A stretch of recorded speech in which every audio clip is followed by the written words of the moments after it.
Are you serious? I'm serious, yeah. That I generally, when you said it's an easy one, I thought, yeah, Granit Xhaka all day long. Xhaka will always get himself sent off, and he's steady. At least he gets onto the pitch. I'm sorry. So let's go through it then. Let's start, of course, at the back. Ramsdale or Lloris? What are you saying, Hugh? This is tough. I think Aaron Ramsdale's been brilliant since he's got to Arsenal, though. The use of his feet in particular, has been, raising eyebrows and getting attention for him. He's made some key saves as well. Lloris has the vast experience, but I think if you were to sign a player right now, you'd have to say it's Aaron Ramsdale. Yeah, I kind of agree. Spurs fans are going to be up in arms with that one. I think, look, it's experience, or are we talking about form right now? I agree with you. I'm going with Ramsdale. Right back, Emerson Royale or Tomiyasu? For me, this is an easy one. I've not been impressed by Emerson Royale at all, certainly going forward as well. I think Tomiyasu has been one of the signings of the season. I think he's absolutely fantastic. Love Tomiyasu, intensity, commitment. That's exactly what you want, really earning his place. Not great quality on the ball, but Emerson Royale, I don't think, wins any points there in terms of going above Tomiyasu either. Left back is tough for me, okay? Kieran Tierney or Sergio Reguilon? This is starting to not look good, is it, for if you're a Spurs fan? Reguilon, I like him. I like his energy. I think he's good. I think he's, when you look at that squad and who do you want to stick around, who are you happy to let go? Reguilon's, I think, one that you want to stick around. Tierney, though, is class. And, such an integral part of how Arsenal attack as well down that left-hand side. It's Tierney for me. Nice, easy one. You're nodding as well. So I'm going to take that as a Tierney all-round call. We move into the centre-back positions. Ben White or Eric Dyer? Ben White is definitely better than Eric Dyer. He just does a few things for me that he thinks safety first. He definitely at the moment thinks I'm a £50 million player. I need to impress on the world how good I am. No, I think he's excellent and he's going to get better. But during these development years, and they are still development years, he hasn't played at this sort of level and in these matches of this magnitude before. Safety first. Fingers crossed for Ben White. But yeah, he's got a bright future. It's a close one, that. But yeah, I'm going to go Arsenal again, Ben White. Next up, Gabriel or Sanchez. God, it's not looking good here at all, is it? It will get better, Spurs fans. We promise it will get better. Yeah. I think this highlights it, doesn't it? This highlight that the needs, although Spurs are somehow, if they win this game, go above Arsenal, and if they win their games in hand, they go into the top four. They still look like they need so many changes. Sanchez, there's been so many mistakes for me. Gabriel has been pretty solid, probably one of their best defenders. So I'm going to go Gabriel for that one. We move into midfield. Take it over, Hugh. This one is tough for me. Thomas Partey or Pierre-Emile Højbjerg.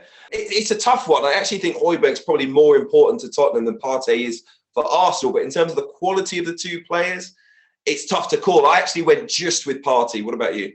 I'm going to go Højbjerg for this one. And the reason I'm saying that is I think in the current climate, when he's playing alongside Oliver Skipp, I think he's struggling there because I think they're both quite similar. But if you think of his performances last season and then get a better midfielder or more balanced midfield alongside him, I think he can thrive. So I'm going to go for Højbjerg on that one.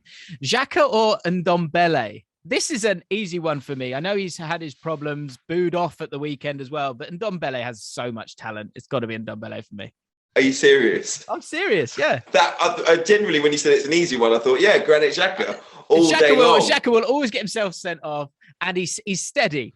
At least he gets onto the pitch. I'm sorry, you can't put Tanguy and Ndombele ahead of Granit Xhaka. I'm sorry. You can complain. You can complain all you want about Granit Xhaka. Firstly, he can run around for 90 minutes. That's pretty key for a central midfield player in the Premier League. And although there's flashes of brilliance from Tanguy and Ndombele, most of his game he is relying on his teammates for. I mean, he just shirks responsibility. Antonio Conte is going to get rid of him. How on earth you could say he comes above Granit Xhaka?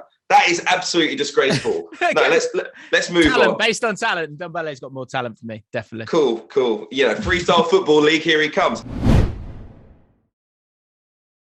Two fantastic players, Heung-min Son of Spurs or Bukayo Saka of Arsenal. Bright future for Saka. Son's the business as well. This is very tough to call.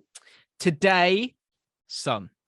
It has to be Son. He's world class. He really is. I know there's moments where he can frustrate at times, but he's been so fantastic for Spurs. If you imagine where they'd be without his goals, they'd be in bits, basically. So Saka's wonderful, but it's Son for me. Yeah, totally agree with you on that one.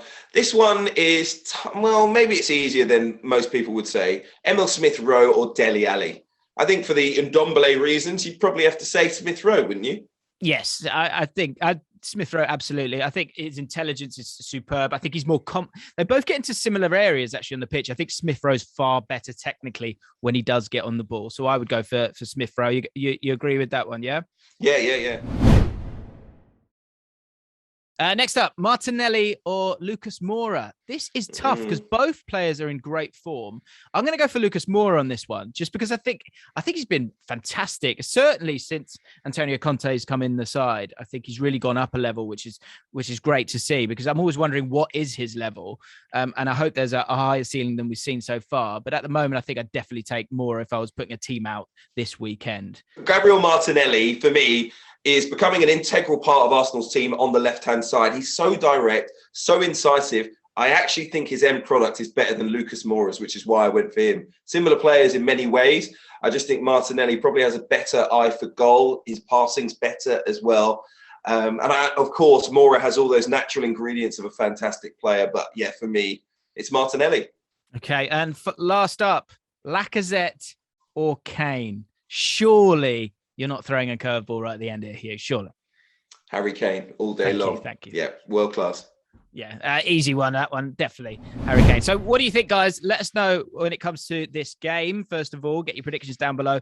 Also, out of these players, which ones have we got right and wrong? Tell them.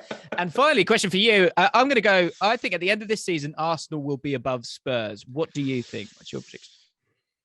Big January for both teams. Probably more important for Tottenham Hotspur. If they can get a few players in to help them out, then I think they could definitely finish above Arsenal because of their level of intensity. But the quality of Arsenal's passing and goal scoring at the moment is right up there with the best in the league. The way they played against Manchester City, if they can replicate that from here on out, I think they will finish above. So look, it's tough to call. Right now, I'd say Arsenal.